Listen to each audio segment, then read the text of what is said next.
এইভাবে লোটা শুটকি রান্না করলে মনেই হবে না যে আপনি লোটা শুটকি খাচ্ছেন নাকি বট ভুনা খাচ্ছেন। আর এই রান্নাটা হচ্ছে মাটির চুলায়, একদম সুন্দরভাবে সবকিছু প্রসেসিং আপনাদের সাথে আজকে শেয়ার করব। তো প্রথমেই হচ্ছে মাটির চুলাতে আমার ভাবি এই শুটকিগুলো একটু টেলে নিয়ে তারপর গরম পানির মধ্যে একটু রেখে দিয়েছে। তারপর এই শুটকির জন্য যা যা দরকার পেঁয়াজ, রসুন যাবতীয় সবকিছু কেটে নিয়েছে। এরপর অনেকক্ষণ গরম পানিতে শুটকিগুলো ভিজিয়ে রাখার পরে শুটকিগুলো ভালো করে ধুয়ে নিল।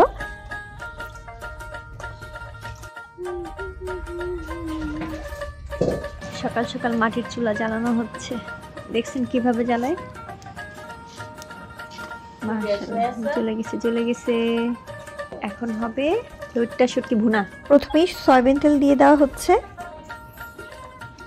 এরপর রসুন কুচি, তারপর বেশি করে পেঁয়াজ কুচি দেওয়া হলো।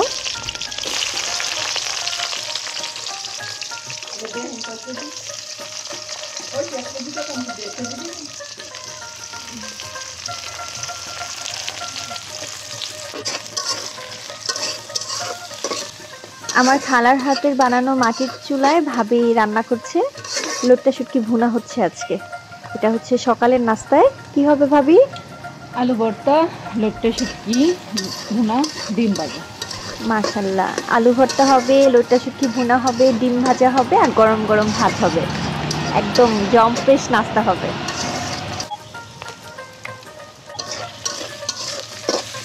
একটু কালার হওয়ার জন্য একটু হলুদ।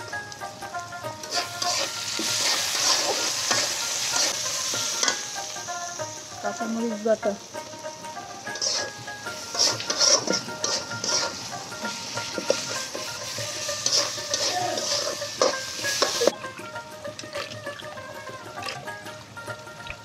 শুটকিটা একটু ভাজা ভাজা করে নিই।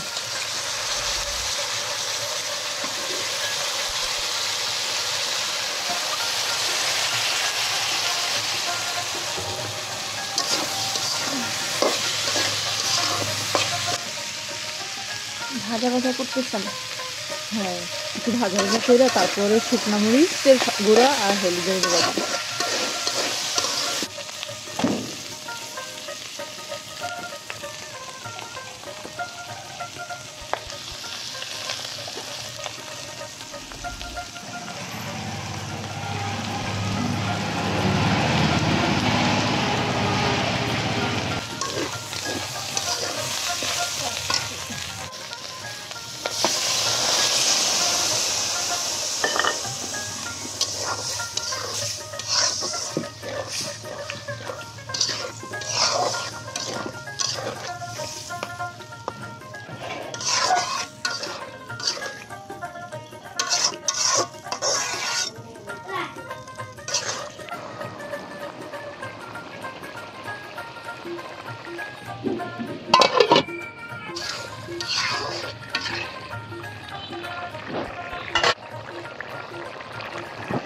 টমেটো দিয়ে দিলাম।